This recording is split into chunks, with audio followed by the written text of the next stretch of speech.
आपके साथ प्री प्रदर्शनी। चलिए खबरों की शुरुआत कर लेते हैं देहरादून से बड़ी खबर, जहां पर आपको बता दें विधानसभा के बजट सत्र का दूसरा दिन और विधानसभा की कार्रवाई, जिसमें आपको बता दें कि दोपहर 3 बजे से फिर से शुरू हुई सदन की कार्रवाई और सुबह हंगामे के बाद सदन की कार्रवाई स्थगित हुई थी। तो दोपहर 3 बजे के बाद सदन की कार्रवाई फिर से शुरू हुई थी और आपको बता दें कि हंगामे के बाद सदन की कार्रवाई स्थगित हुई थी, लेकिन 3 बजे के बाद कार्रवाई फिर से शुरू हुई। तो बड़ी खबर, बड़ी जानकारी और आपको बता दें कि विधानसभा की कार्रवाई जारी है। दोपहर 3 बजे के बाद फिर से सदन शुरू हुआ। सुबह हंगामा हुआ और उसके बाद कार्रवाई स्थगित कर दी गई थी।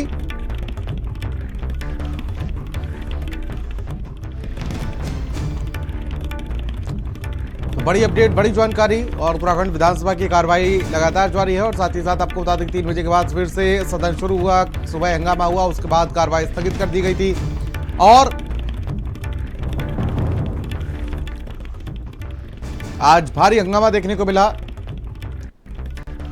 लगातार विपक्ष जो है वो सदन की अवधि बढ़ाने की मांग कर रहा है और इसी को लेकर लगातार हंगामा देखने को मिल रहा है। विपक्ष लगातार आरोप लगा रहा है सरकार पर और सरकार से जवाब कर रहा है। तो वहीं यह भी कहना है विपक्ष का कि जो मुद्दे हैं उसको लेकर लगातार समय है जो है वो बहुत ही कम है। पंकज पवार उत्तराखंड से हमारे ब्यूरो चीफ हमारे साथ फोन लाइन पर जुड़ चुके हैं। पंकज, क्या अपडेट जानकारी मिल पा रही है इस तरीके से अभी तक क्या सदन की कार्रवाई चल रही है और साथ ही साथ आज कौन कौन से मुद्दे रहे जिन पर हंगामा देखने को मिला? देखिए, एक तो सबसे बड़ी बात यह है कि सरकार ने जो मीटर जो नए मीटर हैं और प्रीपेड मीटर हैं उनको लगाने का जो फैसला किया उसको लेकर लगातार विरोध झेलना पड़ रहा है सरकार को सदन के अंदर भी। इसके अलावा यूसीसी है या फिर तमाम मुद्दे हैं, इनको लेकर भी सदन में हंगामा हो ही रहा है। अभी सदन की कार्यवाही जारी है और क्योंकि राज्यपाल के अभिभाषण पर चर्चाएं लगातार हो रही हैं और आज क्योंकि कल 12:30 बजे के लगभग बजट पेश करना है, उससे पहले राज्यपाल के अभिभाषण पर जो तमाम चर्चाएं हैं, जो बातचीत हैं, जो तमाम मुद्दों पर तमाम विधायक जो है राज्यपाल के अभिभाषण पर अपनी बात रख रहे हैं और आज हो सकता है कि 10 बजे तक भी रात के ये सत्र चले। और आपने सही कहा, सुबह से हंगामा लगातार जारी है और कई हंगामा हो रहा है, कई बार मुद्दे उठ रहे हैं, लेकिन कुल मिलाकर देखा जाए तो कल या परसों में एक तो बजट कल आ जाएगा और उसके बाद भू कानून का भी प्रस्ताव कैबिनेट से मंजूरी मिल चुकी है और जल्द ही उसको धरातल पर उतारने के लिए कानून को जो है विधेयक का शक्ल देकर जो है उसको मंजूरी दे दी जाएगी। तो इसका दिन जो है वो इस तरीके जी चल रही है। ठीक है, बहुत बहुत शुक्रिया पंकज तमाम जानकारी के लिए और साथ ही हमारे साथ जुड़ने के लिए आपका।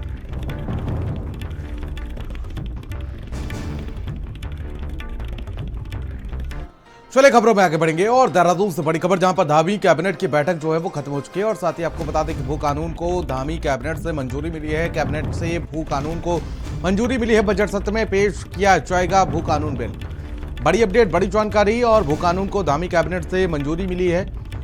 कैबिनेट से भू कानून को मंजूरी मिली है। कैबिनेट की बैठक फिलहाल खत्म हो चुकी है और साथ ही साथ आपको बता दें कि कई मुद्दों को लेकर चर्चा की गई और साथ ही बजट सत्र में पेश किया जाएगा भू कानून बिल, क्योंकि कैबिनेट से इसको मंजूरी मिली है और अब भू कानून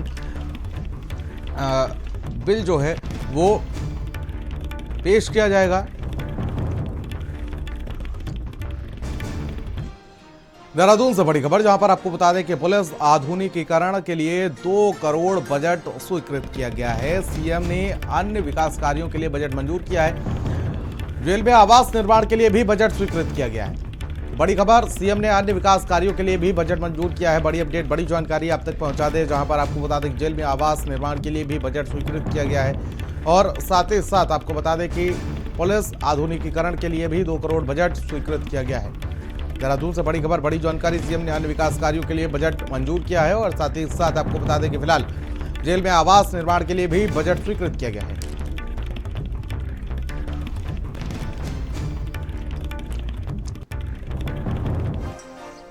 और खबर देहरादून से है, जहां पर आपको बता दें देहरादून में धामी सरकार ने भू कानून को कैबिनेट से मंजूरी दे दी है और ऐसे में विधानसभा के सत्र में इसे विधानसभा से भी पास कर दिया जाएगा। वहीं इस फैसले में साफ है कि उत्तराखंड से बाहर के लोग उत्तराखंड के पहाड़ी 11 जिलों में खेती और बागवानी की जमीन खरीदने पर रोक लगा दी गई है और वहीं प्रदेश से बाहर के लोग उत्तराखंड में केवल घर बनाने के लिए एक बार में 250 वर्ग मीटर जमीन खरीद सकेंगे। माननीय मुख्यमंत्री जी का मैं आभार व्यक्त कर रहा हूं, अभिनंदन कर रहा हूं, अपनी सरकार का धन्यवाद दे रहा हूं कि जो सख्त भू कानून लाने का एक माननीय मुख्यमंत्री ने कहा था इस सदन में लाएंगे, वो अब आज माननीय मंत्रिमंडल द्वारा पास किया गया है। अब हमारे बाहर के ऐसे लोग जो यहाँ आके और अपना हित साधने के लिए यहाँ की ज़मीन को खरीदते थे, उस प्रकार का उपयोग नहीं करते थे, उसके ऊपर अब नियंत्रण होगा और जो हमारी जनभावना है उसका सम्मान करते हुए ये बहुत अच्छा निर्णय लिया गया है। खबर देहरादून से, जहां पर मुख्यमंत्री पुष्कर सिंह धामी ने बुधवार को विधानसभा देहरादून में chief of defence staff general Anil Chauhan ने शिष्टाचार मुलाकात की और इस अवसर पर मुख्यमंत्री और सीडीएस ने सुरक्षा से जुड़े विभिन्न महत्वपूर्ण विषयों और सेना द्वारा राज्य में आयोजित किए जाने वाले आगामी कार्यक्रमों पर चर्चा की और साथ ही मुख्यमंत्री ने कहा कि उत्तराखंड सैन्य भूमि है। राज्य सरकार प्रदेश के युवाओं को रक्षा क्षेत्र में अधिक अवसर देने और राज्य की सुरक्षा और विकास को सुदृढ़ करने के लिए पूरी तरीके से प्रतिबद्ध है।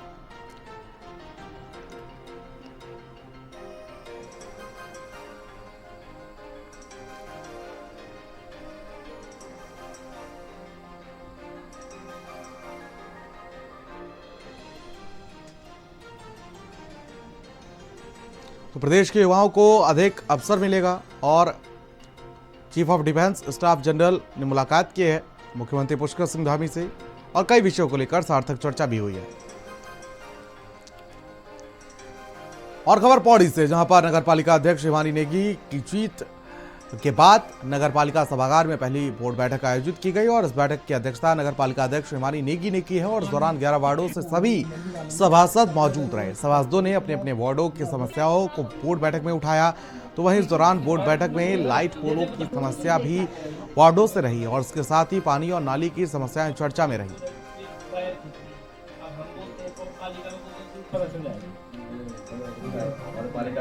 जितने भी नगरपालिका के पोल हैं उसमें नंबरिंग हो जाए, नंबरिंग के साथ साथ उसमें वार्ड नंबर भी साथ साथ लेबलिंग हो जाए, मेंशन हो जाए, ताकि हमको ये पता रहे कि ये वार्ड नंबर कितने का कितने नंबर वाला पोल है। इससे सुविधा ये होगी कि हमारे जो नगरपालिका का जो कर्मचारी है उसको भी चिन्हित करने में दिक्कत नहीं होगी और जो कहीं पे अगर दिक्कत आ रही है, कोई अगर उपभोक्ता हमको बताता है कि यहाँ पे दिक्कतें हैं, तो उसको भी हमको एड्रेस बताने में कोई दिक्कत नहीं आएगी कौन से पोल में दिक्कत आ रही है। और तो इससे ये भी होगा कि जो हमारे वाले पोल्स होंगे वो हम आइडेंटिफाई कर पाएंगे कि ये नगरपालिका के पोल हैं और जो दूसरे होंगे जिसमें लेबलिंग नहीं है वो विद्युत विभाग के ऑब्वियसली या और भी हैं जो टेलीकॉम है, इन सब के हैं, तो अलग अलग पोल्स का अलग अलग पता चल जाए। देहरादून से खबर, जहां पर बार एसोसिएशन चुनाव के लिए 24 को मतदान होगा। 24 फरवरी को सुबह 9:30 बजे से मतदान होगा और साथ ही आपको बता दें अधिकारियों ने जारी की है चुनाव की अधिसूचना। तो वहीं शाम 5 बजे तक चलेगा चुनाव को लेकर मतदान। 24 फरवरी को सुबह 9:30 बजे मतदान होगा और साथ ही आपको बता दें चुनाव अधिकारियों ने चुनाव की सूचना जारी की है और शाम 5 बजे तक चुनाव की प्रक्रिया जो है वो चलेगी। खबर देहरादून से, जहां पर विधानसभा भवन पहुंचे सीडीएस अनिल चौहान और साथ ही सीएम धामी से सीडीएस अनिल चौहान ने मुलाकात की और साथ ही कई मामलों को लेकर चर्चा भी की गई।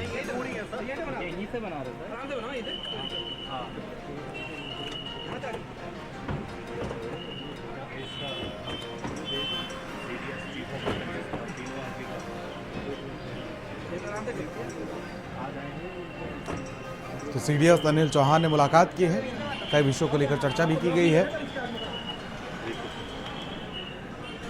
रतन सर थोड़ा सा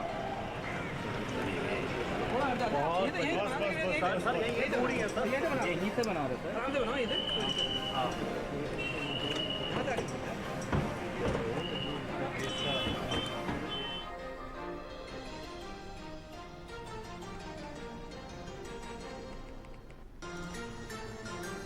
और खबर देहरादून से, जहां पर विधानसभा भवन पहुंचे सीडीएस अनिल चौहान ने सीएम धामी से मुलाकात की। सीडीएस अनिल चौहान की मुलाकात को लेकर मंत्री धन सिंह रावत का बयान सामने आया। उन्होंने कहा कि यह बेहद सौभाग्य की बात है देश के पहले रक्षा प्रमुख बिपिन रावत भी उत्तराखंड से ही थे और दूसरे सीडीएस अनिल चौहान भी उत्तराखंड से ही हैं।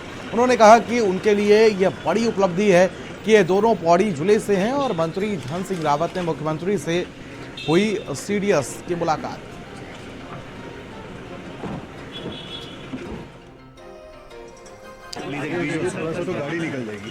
देखिए, हम सबका सौभाग्य है कि प्रथम सीडीएस साहब भी हमारे पौड़ी ज़िले से थे और अभी जो द्वितीय सीडीएस है हमारे माननीय चौहान जी, वो भी हमारे ज़िले से हैं और हमारे और उनकी मुलाकात होती रहती है। आज वो मुख्यमंत्री जी को मिलने आए थे, फिर मेरे साथ भी बैठे थे और हम मई में प्लान कर रहे हैं कि एक भव्य कार्यक्रम जो है हम उनके गाँव में करने जा रहे हैं। उस संदर्भ में काफ़ी बातचीत उनसे हुई है और सेना के लिए भारत सरकार ने बहुत बड़ा काम किया है और हमारे सीडीएस चौहान जी का बहुत बड़ा योगदान है कि आप देख रहे होंगे कि छोटे से गांव से उठ के जो है भारत के सीडीएस बने हैं। हमने उनको शुभकामनाएं भी दी है और 1 मई में एक बड़ा कार्यक्रम में उनके गांव में आयोजित करेंगे।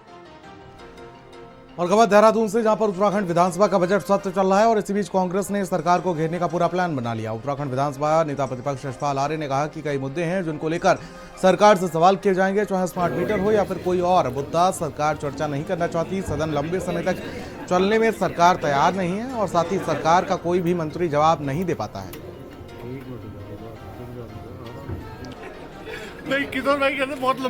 आज ये सरकार राज्यों में प्रीपेड और स्मार्ट मीटर को लागू करने की निर्देश जारी है और कहा जा रहा है कि राज्य सरकारों से कि अगर आप लोगों ने प्रीपेड मीटर, स्मार्ट मीटर अपने राज्य के में नहीं लगाए तो हम आपका जो बिजली के जो काम है, जो बिजली के क्षेत्र में विकास के कार्य हैं, उनको रोक दिया जाएगा। आज केंद्र सरकार राज्य सरकारों पर दादागिरी कर रही है और भविष्य में इस मीटर के लगने के बाद निश्चित रूप से जनता के साथ दादागिरी होगी।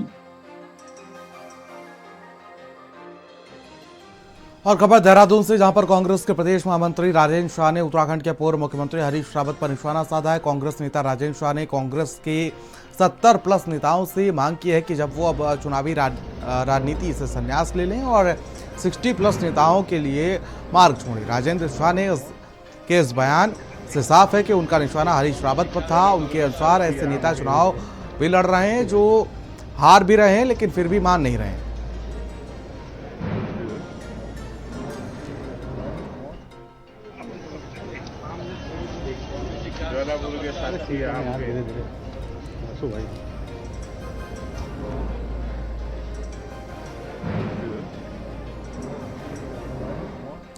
तो चुनावी राजनीति से संन्यास लेने की बात कही है।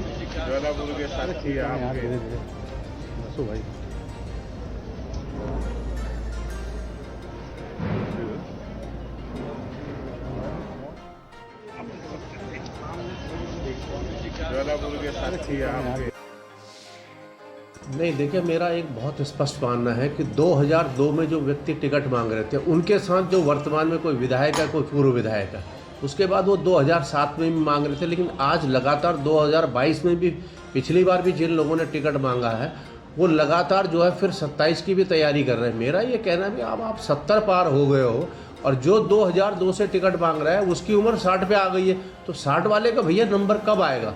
और आपको कांग्रेस ने इतना दिया है, आप जो लोग 2-2, 3-3 बार हार गए हैं वो भी टिकट की दावेदार, भैया अब आप थोड़ा रेस्ट करो और जो 60 पार होने वाले हैं उनकी मदद करो। और खबर देहरादून से, जहां पर कांग्रेस विधायक मदन वेस्ट ने संसदीय कार्य मंत्री प्रेमचंद अग्रवाल द्वारा खुद पर लगाए गए आरोपों का जवाब दिया है और मदन बेस्ट सत्र के दूसरे दिन खासा नाराज नजर आया। आपको बता दें कि मदन बेस्ट का कहना है कि संसदीय कार्य मंत्री द्वारा लगाए गए आरोप सरासर बेबुनियाद और निराधार हैं। साथ ही मदन बिष्ट ने कहा कि वह सदन के नियमों से अच्छी तरीके से परिचित हैं और उनका किसी भी हाल में उल्लंघन नहीं करेंगे। मर्यादित भाषा का यदि हम बात सरकार को हम ये नहीं कहेंगे कि सरकार बेकार है, तो कौन कहेगा? क्या ये बीजेपी के लोग कहेंगे? अपोजिशन के लोग ही तो कहेंगे। हमने क्या गलती किया? ये सरकार दबाना चाहती है। ये सरकार हर चीज को, चाहे विधायक हो, चाहे जनता हो, चाहे कोई हो, सबको दबाने की कोशिश करते हैं, लेकिन हम दबने वालों में से नहीं हैं। खबर देहरादून से, जहां पर यूसीसी में लिव इन के प्रावधानों पर कांग्रेस में उबाल मचा हुआ है। वहीं इस मुद्दे पर कांग्रेस प्रदेश अध्यक्ष करण महारा ने बयान दिया है। कांग्रेस भवन में प्रेस वार्ता में उन्होंने कहा कि यूसीसी में लिव इन रिलेशनशिप प्रावधान उत्तराखंड की संस्कृति और गरिमा के खिलाफ है। कांग्रेस इसका पुरजोर विरोध करेगी। प्रदेश भर में 2 माह तक आंदोलन चलाकर आम लोगों से लिव इन के प्रावधानों पर राय मांगी जाएगी।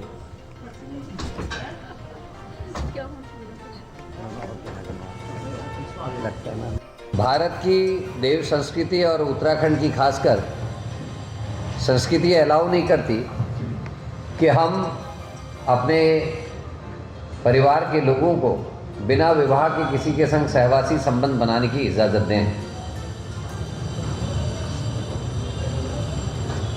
ये अति गंभीर मुद्दा तब ज़्यादा हो जाता है जब सरकार और उससे जुड़े हुए संगठन एक धर्म विशेष के लोगों को तो बोलते हैं आप पॉलीगमी कर रहे हो, आपके यहाँ 4 विवाह हैं इत्यादि हैं, आप उसको रोकने के लिए कानून बनाते हैं, और दूसरी तरफ इस भाग 3 की जो धाराएं हैं उसके तहत आप प्रदेश के सारे लोगों को पॉलीगमी की छूट देने की तैयारी कर रहे हैं।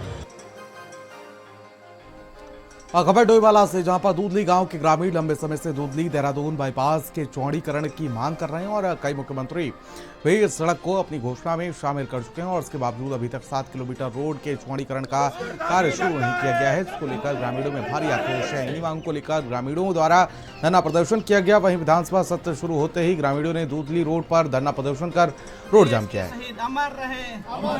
भारत माता की जय। देश पर मर मिटने वाले शहीदों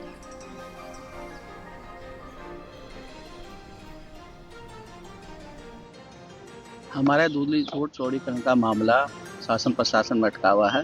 किसान यूनियन हो, संयुक्त मोर्चा हो, किसान सभा हो, समस्त संगठन के साथ राजनीतिक संगठन जो भी हैं सभी लोगों का समर्थन मिल रहा है। इसमें हमारी एक ही मांग है कि दूधली रोड का चौड़ीकरण जो पेंडिंग है उसे करा जाए। मात्र 13 करोड़ रुपये सरकार ने देने हैं इसमें, तो पता नहीं क्यों लेट ठीक हो रहा है। पूर्व मुख्यमंत्री त्रिवेंद्र रावत जी की घोषणा की है और इसे जल्द कर देना चाहिए। और हम लोग बार बार इसमें धरना प्रदर्शन कर रहे हैं क्योंकि यहाँ पर रोड संकीर्ण है और बार बार उसमें हादसे हो रहे हैं, कभी बच्चे मर रहे हैं, तो हमारे को ये दिक्कत आ रही है। मेन मकसद है दूधली रोड चौड़ीकरण। इसके लिए हमारे 3 मुख्यमंत्री द्वारा इसमें घोषणा की गई है। 3 मुख्यमंत्री के द्वारा घोषणा होने के बावजूद भी अभी तक इस रोड में कार्य शुरू नहीं हुआ है और हम सरकार से यही विनती करते हैं कि आप जल्द से जल्द इस काम को शुरू कराया जाए, अन्यथा हम इस रोड में धरना प्रदर्शन करेंगे। और धरना प्रदर्शन ऐसा होगा, सिर्फ इसमें हम एक एम्बुलेंस गाड़ी को छोड़ के कोई भी गाड़ी को नहीं जाने देंगे। देखिए, हम तो शांतिपूर्ण तरीके से अपनी मांग कर रहे हैं। कल हमने मंदिर में जाके अर्जी लगाई है। आज यहाँ पर शहीद स्थल पर शहीदों को याद करते हुए आज फिर यहाँ पर एक उपवास रखा हुआ है और धरना कर रहे हैं कि सरकार और प्रशासन जागे। ये मांग बहुत जरूरी मांग है। कई लोग अपनी जान गंवा चुके हैं इस रोड पर, परंतु अब तक कोई भी ऐसा हमें नहीं लग रहा है कि सरकार और प्रशासन को कोई फर्क पड़ रहा है। और फिलहाल के लिए इतना ही। मुझे दीजिए इजाजत। नमस्कार।